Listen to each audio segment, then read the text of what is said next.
Bonjour à tous, j'espère que vous allez bien. On se retrouve pour le brief du lundi 6 juin 2022, premier brief de cette semaine. J'en profite une dernière fois, on est dans les derniers moments du début de mois. C'est le meilleur moment et le dernier moment pour rejoindre l'école, en tout cas via le Patreon, donc tout ce qui est paiement bancaire et PayPal. Vous pouvez nous rejoindre dès à présent si vous voulez assister au brief que je fais avec les élèves, hein, si vous voulez être à mes côtés, aux côtés des autres élèves justement, 5 fois par semaine. Donc si vous voulez nous rejoindre, il n'y a pas de problème, c'est du lundi au vendredi, tous les briefs sont du matin, enfin, le matin 7h30, tout est disponible en rediffusion, bien évidemment, tout est séquencé, donc comme le brief YouTube, vous savez que par exemple de 30 minutes à 45 minutes, on a parlé par exemple, je sais pas, mais on a fait une analyse poussée sur l'order flow, on a parlé d'un setup en question, un setup précis sur une altcoin précise ou sur un type d'altcoin, etc. Également, vous avez tout ce qui est fait dans l'école, hein, disponible ici aux explications, enfin en explication, pardon. Donc tout est expliqué ici dans le Patreon. Également, vidéo de présentation de l'école en description et en commentaire. Et si vous souhaitez justement récupérer toutes les heures de cours, ça c'est à vie. Une fois que vous rejoignez l'école, vous aurez accès à toutes ces heures de cours, donc plus de 18 heures de cours qui vous apprennent absolument tout de A à Z. L'analyse technique, aussi de l'analyse fondamentale sur les marchés traditionnels, comment construire un plan, comment savoir quel type de profil on a, comment développer un setup qui va vous permettre d'exécuter des positions claires, c'est-à-dire entrer ici, stop loss ici, des idées de setup, dans quelle direction aller, etc., etc. Des cours sur la psychologie, le sentiment. Donc voilà, n'hésitez pas, vous êtes les bienvenus, n'hésitez pas à nous rejoindre. Alors du coup, aujourd'hui, comme d'hab, Bitcoin, je fais Bitcoin, Ethereum et macroéconomie. Demain, on reprendra l'analyse des altcoins. Et également, j'ai tourné la vidéo d'analyse d'altcoin pour la newsletter. Sauf que petit problème, il y a un petit problème pour l'envoyer, qui sera normalement fixé aujourd'hui. Du coup, vous recevrez probablement aujourd'hui et du coup demain, de ce que j'ai compris, parce que ça va se faire en plusieurs fois pour que vous puissiez tous recevoir justement le mail d'analyse de la vidéo. Donc vous inquiétez pas, hein, ça va arriver. Il y a eu un petit peu de retard. Je m'en excuse pour le coup. Je pensais pas qu'il allait avoir un petit problème. La vidéo est tournée déjà depuis vendredi. C'est juste que voilà, on a eu un petit problème pour l'envoyer. Mais ça va être fixé très très rapidement. Donc vous allez recevoir ça très très vite. Alors du coup, le Bitcoin, qui reprend un petit peu de couleur cette nuit, donc pendant que les Européens et les Américains n'étaient pas présents, c'était pendant la session asiate. Donc dès que la session asiatique a commencé, on a commencé à push, donc les Asiatiques pardon, qui sont bullish. Donc nous, quand on s'est quitté, c'était vendredi 3 juin, donc oui, c'était ici. On avait vu ensemble justement que vers ces niveaux, on commençait à avoir de la faiblesse. Donc une perte justement de force au niveau du momentum. Et la dynamique commençait à tirer un petit peu la gueule, hein, voir des petits M se développer, ce qui n'était pas très très bullish. Donc on a eu notre mouvement baissier justement pendant la session US, où on est venu chercher tous les stops ici. Et depuis, silence radio, le marché s'est mis à consolider et on est toujours sur... Enfin, on était, pardon, toujours sur les 0,382. Donc, rappelez-vous, 0,382, c'est un niveau extrêmement important qui est décisionnaire de la direction. Ok. Et du coup, ce qui s'est dessiné, bon bah encore une fois, on attend de voir ce que dessine la dynamique. La dynamique ici s'est mise à dessiner W, W, ça c'est bullish, c'est signe de force acheteur, donc breakout et bam, accélération. Ensuite, quand vous commencez à avoir des W, faut pas se poser 6000 questions, donc on repasse pas dessous, c'est bullish et la direction est haussière. Donc là, la direction est haussière, je regarde en 4 heures mon momentum, il est littéralement haussier avec une divergence haussière, donc j'ai aucun problème, la force est acheteuse pour l'instant. Je passe en 1 heure, je diminue un petit peu l'unité de temps. Le momentum est également haussier pour l'instant, je vois pas de signe. Enfin, il y a un tout petit signe de faiblesse ici, mais c'est vraiment minime. C'est en attendant la session européenne, on verra si les Européens arrivent à pousser pour nous nettoyer ce petit signe de faiblesse.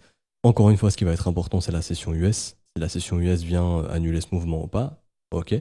Mais pour l'instant, c'est tranquille. Le seul warning, hein, c'est la zone de rechargement de short, une zone dans laquelle il faut se méfier. Mais pour l'instant, je vois pas de signe de retournement ici. Ça continue d'être bullish, en tout cas ce qui se développe ici en H1. Maintenant, on verra pendant la session US si ça se retourne ou non.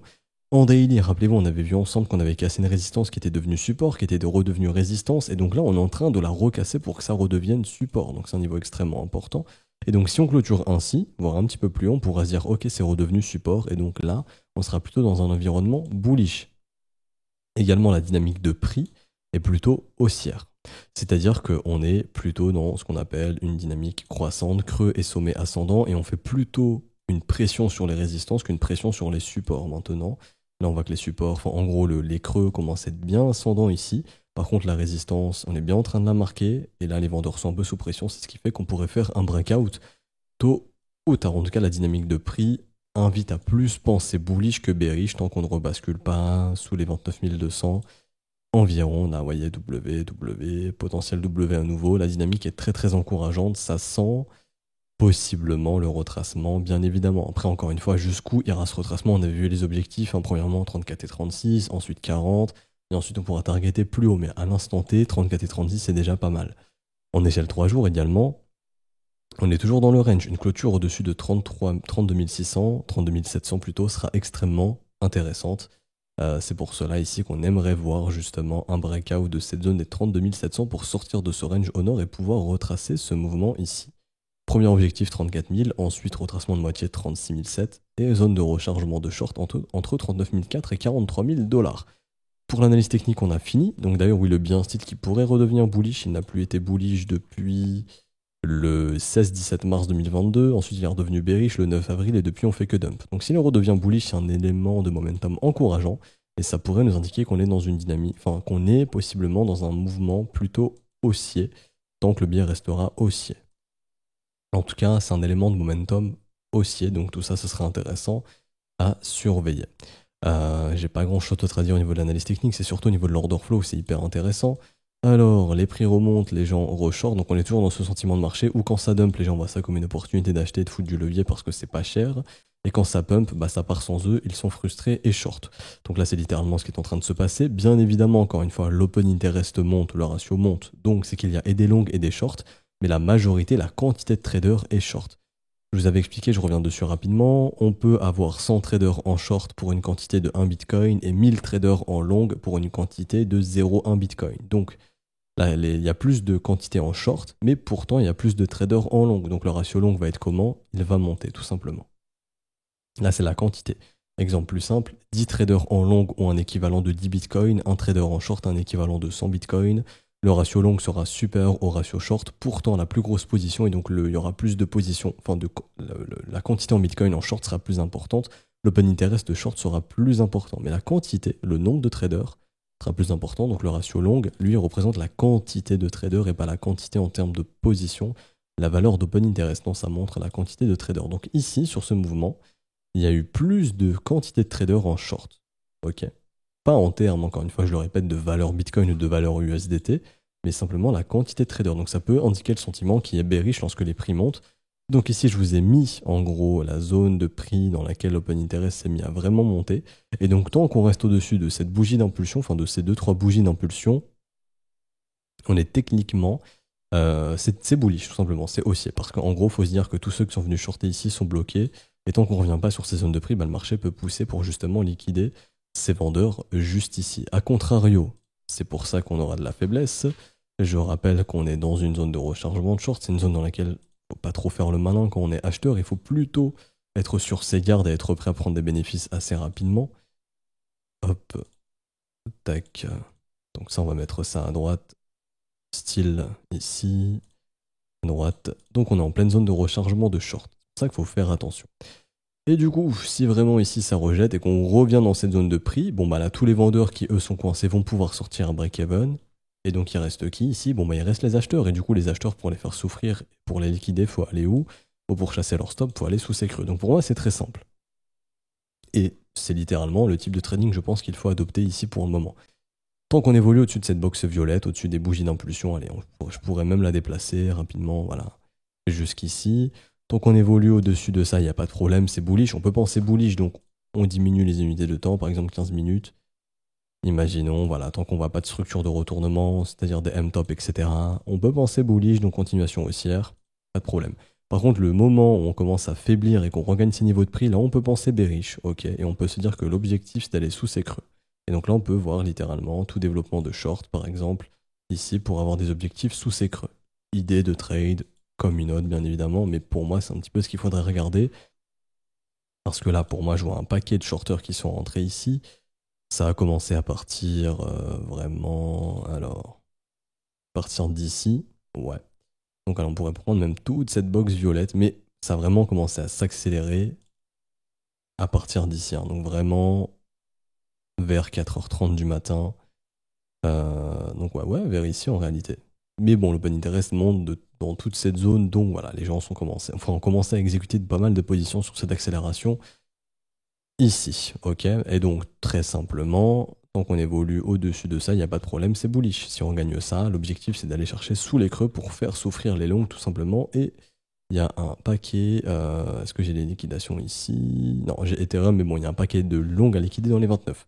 Enfin bref, on s'en fout, c'est long, on peut très bien ne pas aller les chercher. Tout ce que je veux dire, c'est que pour l'instant, c'est bullish. Faut penser bullish pour aujourd'hui, tant qu'on rebascule pas dans cette box violette. C'est tout ce qu'il faut savoir. En tout cas, à mon humble avis, je pense que c'est ça. Parce que là, il y a un paquet de vendeurs coincés qu'on peut liquider.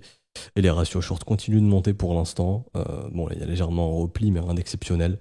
Donc, tranquille. On peut continuer de liquider du vendeur sans trop de problèmes. Par contre, au moindre signe de faiblesse ici, je serais plus trop d'avis à être trop bullish pour aujourd'hui et à me dire que, bon, ça c'est un fake pump et allez, on va chasser les liquidités sous 29 000. Et là, il faudra se poser des questions sur la dynamique de prix, même sur du daily. Et ça serait pas très très bullish de voir ça, même sur du daily. Fini pour le Bitcoin, rapidement Ethereum, très très vite. ETH BTC toujours bearish, bien évidemment. ETH USD, alors, comme on a vu ensemble, pour moi, ça me paraît bizarre qu'on n'aille pas sous 1700 chercher les liquidités. Maintenant, si je vois du WDaily avant, pas de problème, ça on en a parlé. Si le marché dessine ça, aucun problème. On laisse tomber sous les 1700 et ça, ce sera peut-être un niveau de prix qu'on ira chercher plus tard. Peut-être en hiver 2023, peu importe, ou dans les prochains mois, peu importe. Par contre, si on commence à voir des WS dessinés ici, ETH sera dans le début d'un changement de dynamique et donc du retracement sera possible. Encore une fois, les objectifs, pour l'instant, c'est environ 2400 $, c'est-à-dire le fait de revenir pullback, la résistance qui est, enfin le support de range qui est devenu résistance maintenant, donc ici, et également, premier objectif, donc si on passe ça, ensuite ce sera environ les 2600 $, et si on passe ça, prochain objectif, ça sera entre 2008 et revenir proche des 3100 $. Pour l'instant, je ne citerai que ces objectifs, peut y en avoir plus haut, ça se trouve, Ether va littéralement, ça se trouve, on est juste dans un énorme range, hein. Donc ça c'est le bas du range, ça c'est en gros le haut du range, tac, tac, tac.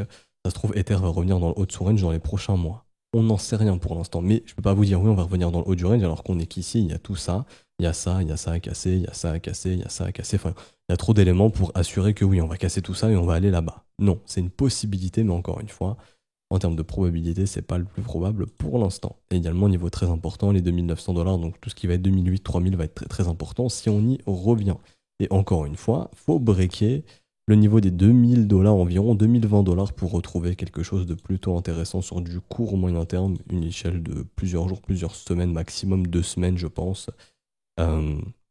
pour retrouver un petit peu de bulls et avoir un petit mouvement haussier. Si du W se forme ici, bien évidemment, pour l'instant, ce n'est pas le cas. Et la dynamique de Bitcoin est plus forte que celle d'Ethereum. Donc Bitcoin qui retracera probablement plus qu'un Ethereum. Bitcoin sera probablement plus fort qu'un Ethereum en cas de retracement. J'ai fini pour Ethereum et on finit rapidement par le marché US qui va être extrêmement important. Alors du coup, on est où? US. On n'est pas là. C'est pas ici. C'est pas ici. Mince, c'est où? Ok, c'est là. Alors. Du coup, le marché US toujours dans son range, on avait bien identifié ici. Est-ce qu'on est au début de quelque chose de bullish? On n'oublie pas JP Morgan ici qui a dit que oh là là, on allait avoir un effondrement économique, ça allait être une tempête dévastatrice. Bon, c'est bizarre qu'il commence à annoncer ça, alors que le gros du mouvement baissier, il a déjà eu lieu hein, ici.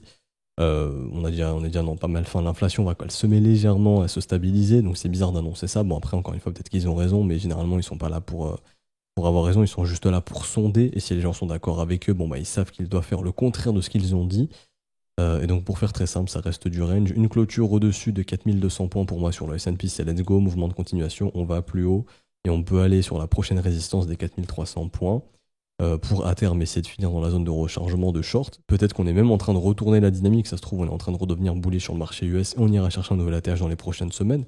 Je sais pas, sait-on jamais s'ils sont en train de FUD. On a même vu Cardi B, une rappeuse américaine, qui est en train de dire waouh, vous pensez quand est-ce qu'ils vont annoncer qu'on sera en récession, blablabla. C'est bizarre, c'est des gens qui sont payés pour tweeter ça. Hein. Par exemple, Mike Tyson, je reviens rapidement dessus, qui avait été payé pour tweeter sur le Solana quand on était ici. Hein. Là. Vous pouvez retrouver Mike Tyson qui tweetait j'achète Ethereum ou Solana en septembre 2021. On était proche des tops, des zones de distribution. Pareil, quand il y avait des acteurs de Game of Thrones, enfin une actrice qui avait tweeté oui j'achète Bitcoin ou pas, quand on était... Bon, c'était avant le rallye, mais c'était intéressant, la majorité avait répondu non. Donc la majorité était bearish, donc le prix est parti en flèche derrière, mais les gens n'étaient pas trop chauds pour acheter du BTC à ce prix-là.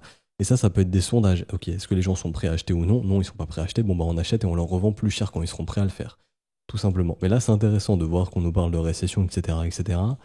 Enfin, en tout cas, que des gens qui ont rien à voir avec le monde de la finance commencent à tweeter des trucs de récession, etc. Ils sont littéralement payés pour le faire, ok? Pour sonder un petit peu les gens. Pareil, JP Morgan qui annonce que voilà, ça va être un cataclysme économique, que tout va s'effondrer, blablabla. Encore une fois, c'est pour sonder les gens. Est-ce que les gens ont peur? Est-ce que les gens sont d'accord avec nous? Si oui, hein, il y a un coup à jouer parce qu'ils sont d'accord avec nous. Donc, ça vaut peut-être le coup d'acheter parce qu'ils seront pas prêts à le faire. Exemple, ok? Et du coup, pour le S&P, c'est fini. Si le S&P breakout honore, bien évidemment, bah, le Bitcoin pourra suivre et lui aussi pourra breaker sa résistance ici des 32 500 dollars environ pour avoir un retracement plus important. Enfin, en gros, pour se diriger vers les 34 000 dollars, premièrement, très très probablement. Et du coup aussi, on parle et on finit. Le pétrole, il est où? Le pétrole, je pense que j'en parlerai plus tard, mais les setups de continuation se montrent sur le pétrole, donc méfiance au niveau du pétrole. Et sinon, pour le dollar index, on a eu rebond premier arrêt. Maintenant, moi, ce que j'ai fait et ce que je vous recommande de faire, c'est de mettre une alerte au-dessus de 102,750 points et une alerte en dessous de 101,305 points. Si on va sous 101 points environ, bon bah c'est directionnel baissier et on est parti pour un mouvement de continuation bearish probablement vers les 100 points, voire 99 points le premier arrêt. Par contre, si on casse les 102 points, bon bah là c'est probablement direction entre 103 et 104 points et on verra si on est en train de marquer un top ou non. C'est-à-dire que si on voit ça et qu'on commence à voir ça, on sait que le dollar index aura marqué un gros top et que du coup l'élément fondamental d'une hausse des taux en Europe, bon bah, ce sera l'élément déclencheur baissier du dollar index. Hein. Une hausse des taux en Europe peut rendre fort l'euro et donc l'euro reprendra de la force contre le dollar, ce qui fait que le dollar index chute. Il faut savoir qu'un dollar index qui chute, c'est plutôt favorable pour les assets à risque parce que l'argent se barre du cash et il faut le remettre ailleurs. Hein. Les capitaux circulent, si ça se barre du dollar, ça peut aller bon, bah, soit dans de l'euro, soit si on trouve l'euro pas très intéressant, on fout ça ailleurs, dans des indices, dans des actions, dans de l'or, peu importe. Du coup, à surveiller le dollar index, la direction. Donc pour faire très simple, on a une zone de combat ici, le point bearish est ici, et le point bullish, ça n'a pas fonctionné. Point bear ici, point bull ici. On attend de voir la résolution et on n'oublie pas hausse des taux à venir en Europe, donc ce qui pourrait accentuer la faiblesse du dollar pour les prochains mois. La hausse des taux qui est attendue pour juillet et août, il me semble. Enfin, en tout cas, sera fait pour la rentrée. Voilà, la rentrée, très très probablement. Donc, à voir. Est-ce qu'on est en train de pricer ça? C'est-à-dire, ok, ça on en a déjà parlé, je m'arrêterai là-dessus. On est en train de pricer justement cette hausse des taux, mais au final, ça fait que du range. Une fois que la hausse des taux est faite en Europe, bon bah, au final, le dollar index reste bull. Et ça, je vous le dis, ça sera annonciateur de quelque chose de très très bullish pour le dollar index. Genre un dollar qui explose l'euro pour cette fin d'année 2022, même en 2023 probablement. Par contre, si la dynamique change demain, bon bah, la hausse des taux était le catalyseur l'élément bearish en fait, tout simplement, qui aura permis par la suite de réinverser la dynamique et donc on aura un dollar baissier pendant plusieurs semaines, plusieurs mois, le temps que les taux en Europe remontent. Ça dépendra un petit peu de la politique monétaire qui sera faite en Europe. J'ai fini pour aujourd'hui, j'espère que ça vous aura plu. Si c'est le cas, n'hésitez pas à laisser un petit pouce bleu, à vous abonner si ce n'est pas déjà fait, à nous rejoindre, c'est Discord, c'est totalement gratuit. N'hésitez pas également à rejoindre la newsletter si vous voulez rejoindre. Comme ça, vous aurez aussi accès à la petite vidéo d'altcoin que j'ai faite. Donc j'ai analysé vos altcoins dedans, qui sont le plus revenus en commentaire. D'ailleurs, oui, petite demande, pour que je puisse trouver facilement les altcoins à analyser pour la newsletter, n'hésitez pas en commentaire à me mettre comme ceci, en gros, la liste de vos altcoins. Donc par exemple, je sais pas moi, je donne ICP, ETH, BTC, XLM, et à mettre hashtag newsletter. Donc newsletter. Comme ça, moi sur YouTube, il y a un outil qui me permet juste de mettre hashtag newsletter et je trouve tous vos commentaires et comme ça, je peux voir en fait les altcoins qui reviennent le plus.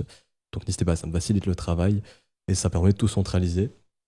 Et comme ça, je peux savoir si c'est des altcoins que vous voulez analyser que vous voulez pour la newsletter ou simplement pour YouTube. Comme ça, moi, ça me permet de savoir ce que vous voulez pour la newsletter. Ok? Donc comme ceci. Vous pouvez mettre 4, 5, 6, 7 altcoins, peu importe. Généralement, je fais entre 5 ou 6 altcoins. Donc voilà, essayez de me mettre entre 4 et 6 altcoins. Si vous m'en mettez 20, ça va être compliqué. Donc voilà, entre 4 et 6, s'il vous plaît, ce serait très très bien. Et le schéma est comme ceci. Ok? Donc j'attends vos commentaires et moi je continue pour peut-être en fin de mois, je pense, ou en début de mois prochain, vous aurez la prochaine vidéo, donc la deuxième. Je sais que la première n'est pas encore arrivée, mais elle va arriver soit aujourd'hui, soit demain. Et après, les prochaines vidéos suivront 1 à 2 fois par mois, ça pourra suivre. Du coup, on se retrouve demain. Bon début de semaine à tous, on se retrouve demain. Bonne journée à tous. Ciao, ciao.